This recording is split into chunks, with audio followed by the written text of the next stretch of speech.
दोस्तों, मेरे जितने भी दर्शक इस वीडियो को देख रहे हैं उन्होंने आमिर खान की लगान मूवी भी देखी होगी। उसमें दिखाया जाता है ब्रिटिश हुकूमत के समय में लगान लिया जाता था और लगान की दरें भी अलग अलग आने में लगा। 25 रुपए का लगान और गांव का नाम पड़ गया 25।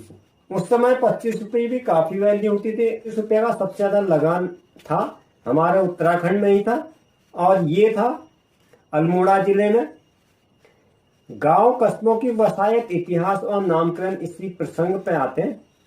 अल्मोड़ा जिले के बोरारो रियासत की तरफ, जहां पर चंद राजवंश में भी यहाँ की आध्यात्मिक पिकानेश्वर पर्वतमाला के प्रांगण में बसे भूभाग पर ब्रिटिश हुकूमत के दरमियान 25 रुपए का लगान लगाया गया था। इसी वजह से पूरे गांव का नाम पड़ गया 25। मार्शल कॉम बोरारो पट्टी के 25 गांव का इतिहास चंद शासन काल से भी जुड़ा हुआ है और चंद शासन काल में भी लगान लिया जाता था। टैक्स का अलग रूप है, सारे कर अनिवार्य है, लेकिन उस टाइम में क्या था, जिसके पास गाय है तो गाय चराई कर, भैंस चराई कर, भात कर, खैनी कर, अलग अलग जिसका जैसा ऑक्यूपेशन होता था उस हिसाब से टैक्स लिया जाता था। 16वीं शताब्दी में सबसे पहले भेसोड़ा, बिष्ट, कौसानी और अल्मोड़ा के बसाए गए। इस राजवंश ने पीकानेश्वर मंदिर में पूजा पाठ के लिए भी दक्षिण भारत से कुछ पंडिताचार्य आमंत्रित किए जाते थे।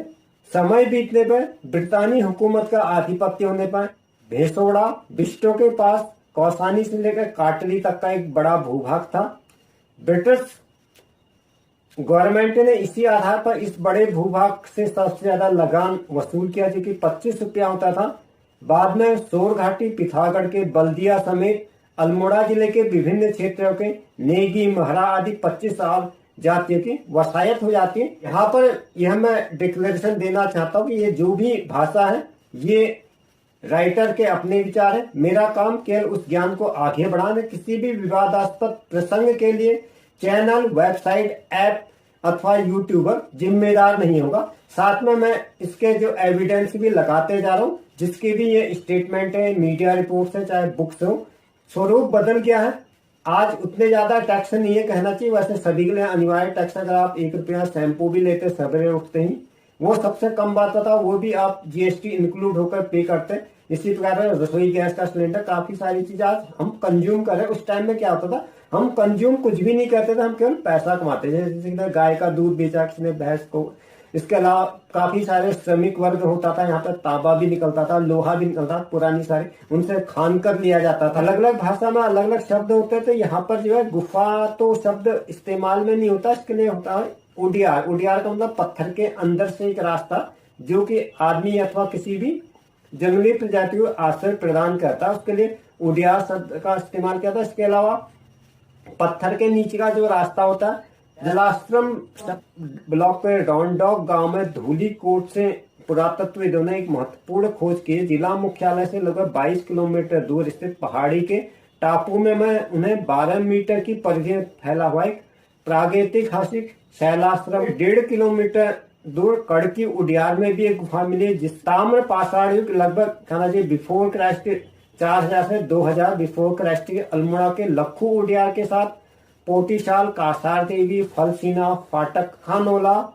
महरू उडियार के लवेथाप नामक स्थानों पर पहले भी शैलाश्रम मिल चुके हैं। आज अब झूली कोट के मिलने से पुरातत्व विभाग भी काफी उत्साहित है। उसने पत्थर पर बनी 3 पौराणिक ओखली टाइप का एक मार्क्स मिला है, इसको कप मार्क्स कह सकते हैं, जिनकी डेप्थ 14 से 15 सेंटीमीटर और वेप्थ जो है 12 से 14 सेंटीमीटर। ये स्थल प्राचीन काल से सामुदायिक गतिविधियों का केंद्र रहा होगा, ऐसा लगता है। पुरातत्व विभाग की टीम ने इस स्थान के ऐतिहासिक और सांस्कृतिक महत्व के अध्ययन की प्रोसेस भी शुरू कर दी है। धूलीकोट की पहाड़ी के टापू से मिली है 3 ओखलियां।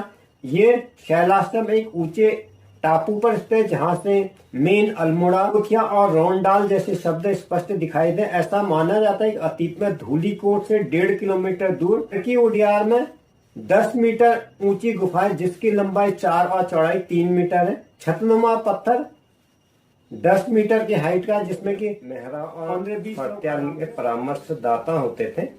इनके साथ में ब्राह्मण और अब्राह्मण, जिसमें ढेक, करायत, धोबी, टमटे, नाई आदि जो है ताम्रपत्र में पौरी 15 विश्वा कहा गया है। ये भी राजा के परामर्शदाता होते थे। इन्हीं महरा व फर्त्यालों के आलों में सारा चंद्र दरबार निर्भर रहता था। इसके अलावा गुरु, पुरोहित, वैद्य, लेखक, ताम्र, कट्टक और जो उत्कीर्णक का काम करते हैं, उत्कीर्णक भी राज दरबार में सम्मान पाते थे। दल का बहुमत होता था। उसी की इच्छा के अनुसार बख्शी और दीवान का चयन होता था। दीवान प्राय जोशी हुआ करते थे। जय कृष्ण जोशी, शिवदेव जोशी और हरदेव जोशी उत्तरवर्ती चंद्र नरेश के बड़े प्रसिद्ध दीवान थे। 1765 ईस्वी के आसपास के अगर हम समय में जाते तो उसमें दीपचंद के सैड मानुअल पट्टालिके में शिवदेव को बख्शी प्राप्त दीपचंद के समस्त पट्टों में मोहन चौधरी को लेखक कहा गया। यार चंद्र देव के समय बलीराम चौधरी लेखक थे। 1960 में विजयराम साहू लेखक ही थे। इससे प्रतीत होता है कि ताम्रपत्रों का लेखन जोशियों के अलावा अन्य जातियों के लोग भी करते। दीवान की उपाधि उस समय प्रधानमंत्री के लिए प्रयुक्त होती थी। जो कि मेन मंत्री होता था उसको दीवान कहा जाता है। मंत्री और बख्शी वंश जो है थे परंपरागत होते थे। शिवदेव के बाद आता हरदेव जोशी जो वंशानुगत दीवान बना था। दीवान के अलावा छोटे छोटे मंत्री आया सचिव भी होते थे।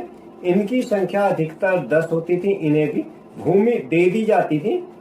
सचिवों में इसके बाद आती है अगली कैटेगरी सचिव। सचिव में पुरोहित, गुरु पंडित जिसको ज्योतिषी, इसके अलावा बख्शी, भंडारी, प्रहरी, शैलयाजी राजा की निजी वस्तुओं का संरक्षक भी होता था। चौधरी सुधार अथवा सूत्रधार तथा विष्ट होते थे। इसके अलावा ताम्रपत्र तैयार करने के लिए टमोटा, निजी जमीन जोतने के लिए हलवाहे भी इन्हीं के मध्य होते थे। उन्हें भी काम के बदले में जमीन दे दी जाती थी। काल के समय जो था समूचा शासन काल जो था 2 मंडलों में विभक्त था। एक तो था सामंतों के अधीन और दूसरा था राजा के अधीन। उनका उल्लेख चंद्रों से पूर्व राजाओं को जीतते थे। उन्हें बंदी अथवा उन्हें मार्ग से हटाते नहीं थे, बल्कि उनको भी एक अपने ही दरबार में पद दे दिया जाता था। उनको पता था कि आज के टाइम में जो है प्रजा जो है राजा के पास है, इसलिए शासकों को अपने अधीनस्थ सामंत के रूप में नियुक्त कर दिया जाता था। पृथ्वीचंद रजवार वालों कल्याण चंद्र का मणकोटी सामंत था। भारती चंद्र की ओर से सभी दलों को पराजित करने के बाद भी विजय बम को अपना अधीनस्थ सामंत बनाया था। सेरा खड़कोट के ताम्रपत्र से ज्ञानचंद के अधीनस्थ सामंत बनाया था। सेरा खड़कोट के ताम्रपत्र में ज्ञानचंद को राजा व विजय बम को विरुद्ध सहित सामंत अंकित किया गया है। रतनचंद व सीरा को विजय करने के बाद भी बसेड़ा राजपूत को वहां का सामंत बनाया था। इसी तरह यही कार्य पाली, पछाऊ, चौदखा, बारामंडल, कत्यूर घाटी और तराई के प्रांतों में भी किया गया था। सामंतों को राजा और बारामंडल, कत्यूर घाटी और तराई के प्रांतों में भी नियुक्त किया गया था। सामंतों को राजा और दरबार की उपाधि धारण करने की छूट थी। ये सामंत राजा को वार्षिक कर दिया करते थे। युद्ध काल में राजा को की सैनिक सहायता करते थे और साथ में युद्ध क्षेत्र में भी जाते थे, जिन्हें ठक्कुर कहा जाता था। मंडलों के नीचे देश होते थे, जैसे कि तल्ला देश, मल्ला देश, हमारे पंजाब की तरफ को भी जो है थल्ला कहा जाता है। एक शब्द वहां से भी आया हमारे यहाँ, जैसे हमारे मल्ला और थल्ला, जैसे कपूर थला आपने नाम सुना होगा। इसी तरह से गुम देश, गरुड़ देश, खरक देश, माल भाबर का ये देश पर्याप्त, छोटे डोटी का देश आदि। शासन की ये छोटी इकाइयां परगने अथवा गरखे होते थे। परगने 2 तरह के होते थे, एक तो जो नागरिक के अधिकार के अधीनस्थ होंगे और दूसरे जो सैनिक के अधिकार के अधीन, जिसको बख्शी कहा जाता है। जैसे कि आजकल भी होता है, एक तो हमारा मेन शहर होता है जिसको म्यूनिसिपैलिटी देखती है और दूसरा क्या होता है हमारा कॉन्टिनेंटल एरिया होता है जिसकी व्यवस्था अलग तरीके से होती है।